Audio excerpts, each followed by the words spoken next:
Hello, hello, hello, and welcome to.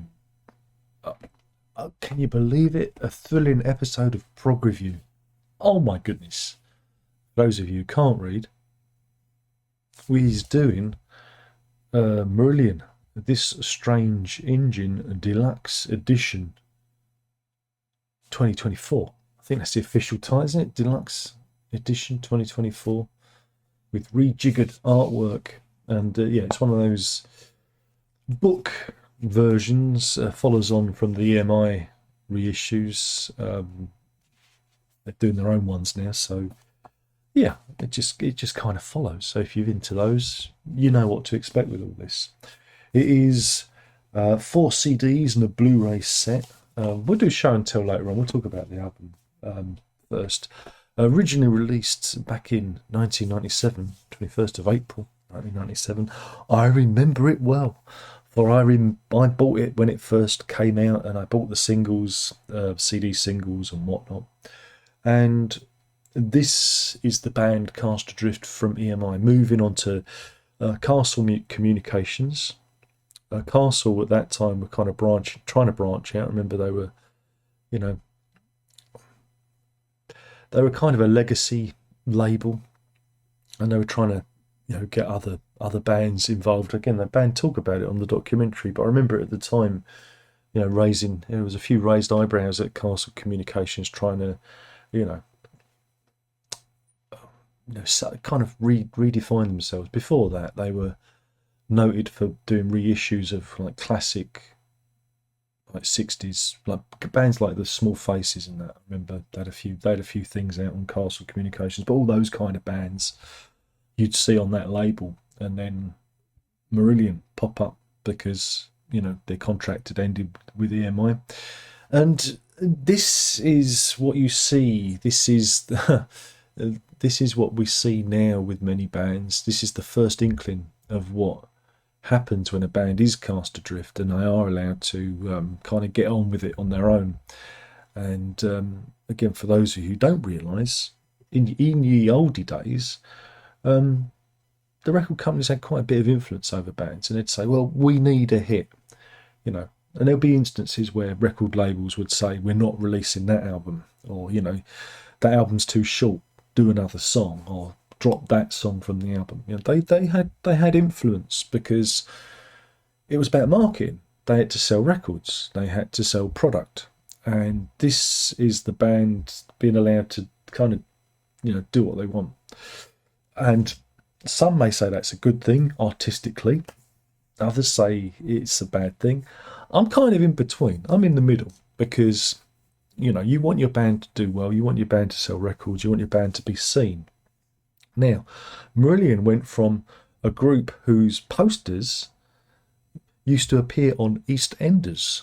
Yes, seriously, go and watch 1990s episodes, early 90s episodes of EastEnders, and you will see album posters from Marillion in Albert Square. That is the influence of EMI. That is the influence of having a top dollar, top draw record company behind you. They can get you places. They can get your music featured. And then to be on Castle, you see the opposite happen.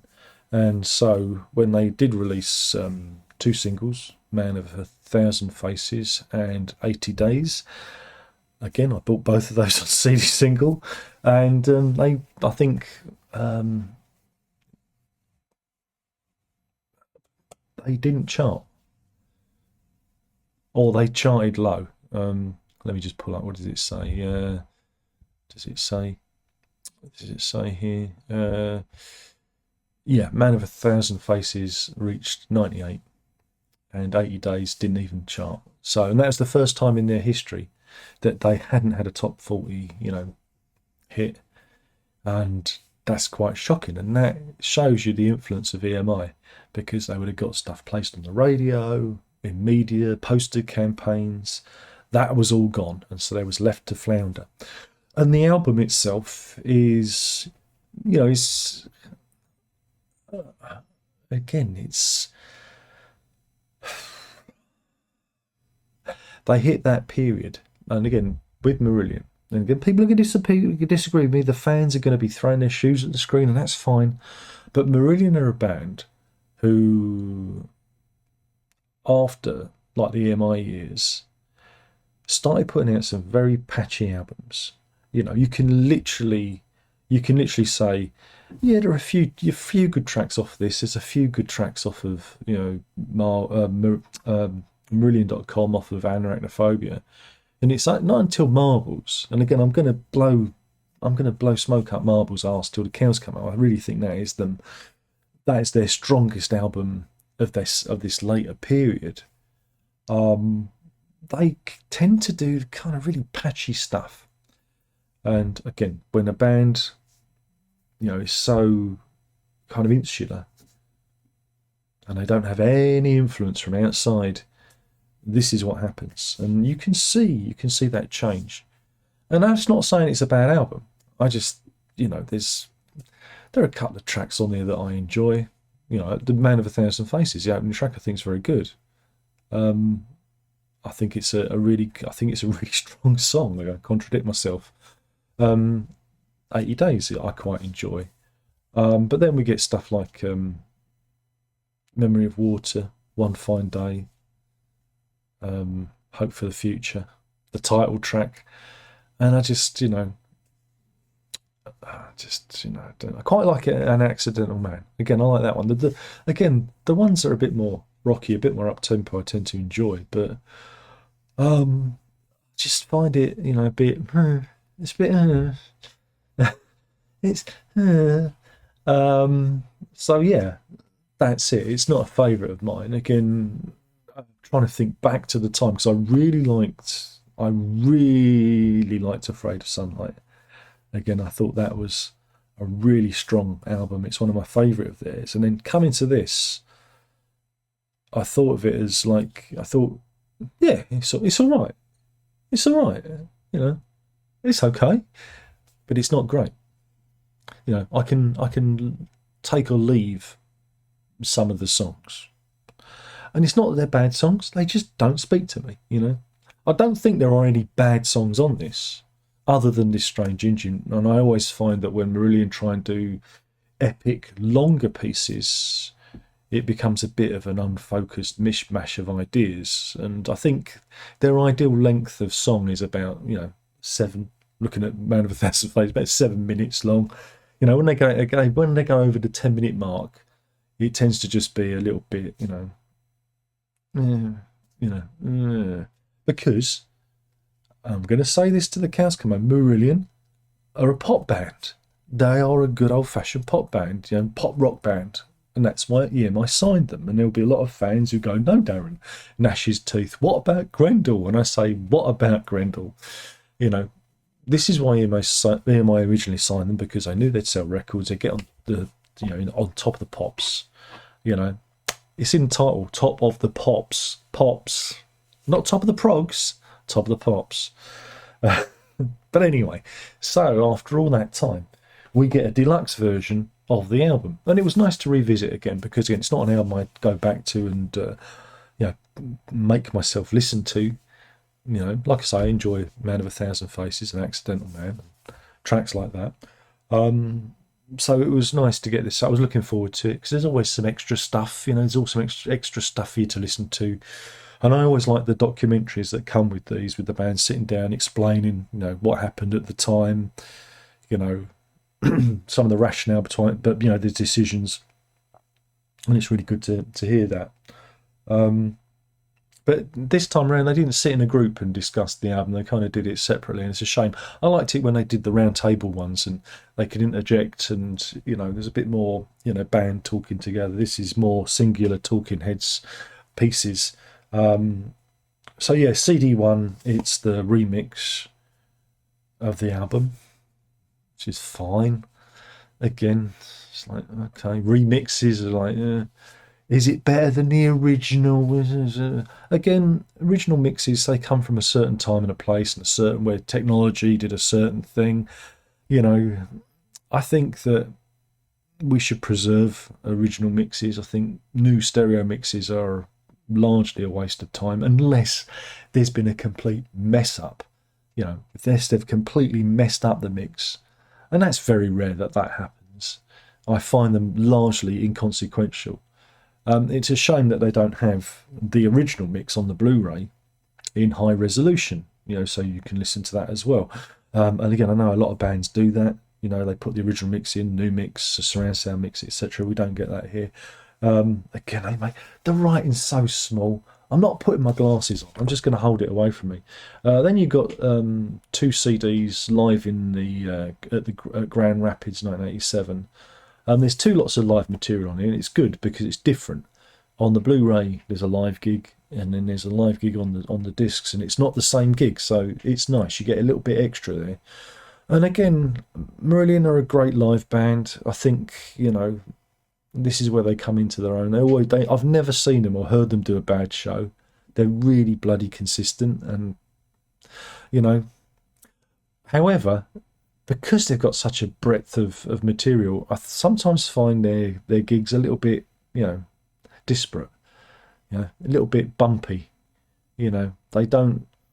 It doesn't always flow. So you get new songs and really old songs, and then you got like the other guys era, you know, and it all kind of bumbles along. And I don't know if there's ever been a perfect Marillion live set.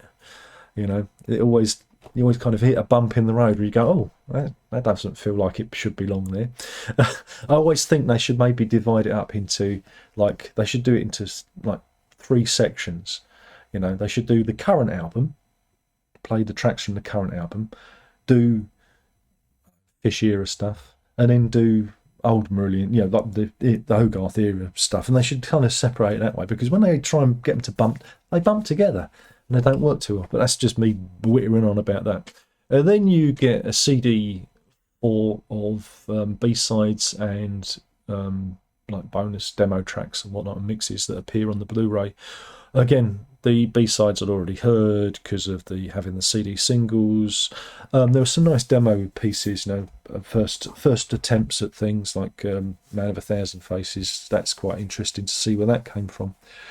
So then we turn our attention to the Blu-ray. The surround sound mix, listen to that. Yeah, it's fine. It's nice and wide. It's just. But you do really realise that there's not a lot to it. There's not a lot of depth to it. You know, there's not a lot of overdubs and things built up. It's pretty much the band. You know, there's guitar, there's keyboards, there's voice, there's bass, and there's drums. You know, they don't overproduce. You know, they're pretty solid in that respect. You know, so there wasn't anything like kind of new jumping out at me because the stereo serves quite well. But it's enjoyable. It's enjoyable to hear it in surround sound. Enjoyable, and nice to hear it. You know, sparkly, I suppose. Then there's the documentary. It's about an hour and a half of the band talking about that period. Love it. Think it's great. Oh, I could watch music documentaries till the cows come home.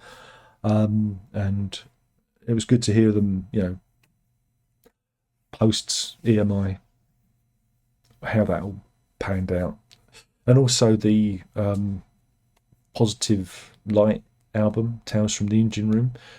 A curious thing which I remember seeing in Our Price and Virgin and all those record shops back in the day, and never being tempted by it because it was a remix album. And maybe I should have got it. I think I may have heard it on the internet, like early days of the internet. There may have been an MP3 version of it, and maybe I should have bought a copy, you know, back in the day to show support. But I thought, no, I didn't sell it to me, because this is kind of before the internet was. The internet was there, but it's not as pervasive as it is now. You know, so I wasn't really sure what it was and what it was about. It came out the following year after the album, but I remember it being everywhere. It's always on the shelves in the Marillion section, and no one was buying it. And you always think, a bit dubious about it. But they talk about that and how that came about, which was interesting, and it kind of made me curious. Hearing them talk about it kind of made me interested in the record, so that was good. But I'm sure I've heard it. I'm sure I've heard it. I wonder if maybe I did buy it. I'm just checking my music archive. I don't think I did, though. Let me have a look. I don't think I did, though. No, I didn't. Phew, thank God for that. I was thinking I was having a senior moment then. And then you get there's a live gig, and I can't read where it is because it's too small. Uh, is it in Tivoli?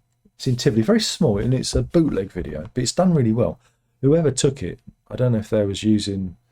Didn't look like VHS. It looked like almost like mini DV quality footage of the band. Very small venue, very intimate.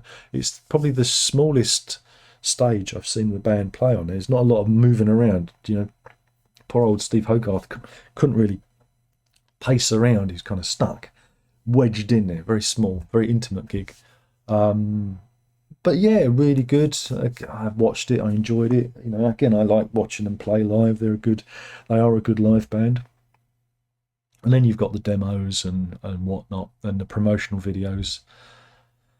I don't think there was a promotional video for 80 Days, but there was a promotional video for Man of a Thousand Faces, which again at the time was using the computer technology of the time, and it's a bit oaky, but I liked it, and I still like it. It has a certain charm to it, and illustrates, or tries to illustrate, the timelessness of the archetype of man, being passed down, the faces being passed down,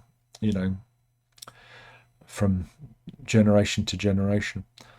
Now this package is about £30, I believe. You can't go wrong. You can't go wrong with it. There's, like I say, you got all the discs. There's booklets with pictures. There's pictures and words for you can read. There's lyrics. What more do you want? There's a little thing there to put your Blu-ray in. Whoops, you nearly dropped it. Hold the thing properly down. They can't see it. Why don't you do unboxings anymore? Because this is much more dangerous. And yeah, for 30 quid, I think it's pretty good value, and it allows you to revisit the past again with added context, which is great, and recommended. Even if you're not a fan of the album, and I wouldn't say it's my greatest one, but I do enjoy these look backs, and I like the way that Marillion do it with the documentary added. They give extra value that way. And it pulls, all the things together, all the bits together, and also presents them in the best way live. I do think they are a great live band. I'm going to keep saying that and repeating myself. So anyway, overall, 30 quid, well worth a punt. Obviously, if you're not a fan of the album, maybe not, but if you like to know about these things, if you like to know about the history of things, worth it for the documentary, and you get to see them play live as well on some bootleg video, and that's pretty cool. It's pretty good stuff, for a bootleg. I thought it was really good. Anyway, so that's it. Recommended. It gets a recommended. Yeah. So I've been talking about This Strange Engine Deluxe Edition 2024 by Marillion, and really I shouldn't promote them because they blocked me from their Facebook page. I mean, why? I'm not that mean. I'm not that mean about them, am I? Well, maybe I am. But anyway, if anyone from Marillion is watching, no hard feelings. I don't mind. But it would be nice if you do unblock me, because you've gone off of X, and I'm not going on Blue Sky. I don't need any more social media in my life. So if you could unblock me, it gives me a chance to see you on Facebook. Otherwise, it's just the newsletter. And if you stop me getting the newsletter, I'll never know what's happening. I only want to know when the albums are being released. That's all. I don't know. Social media. It's more like anti-social media, isn't it? Anyway, thanks for watching. There's only one more thing left to say, and by now you should know what that is. And that is PROG on.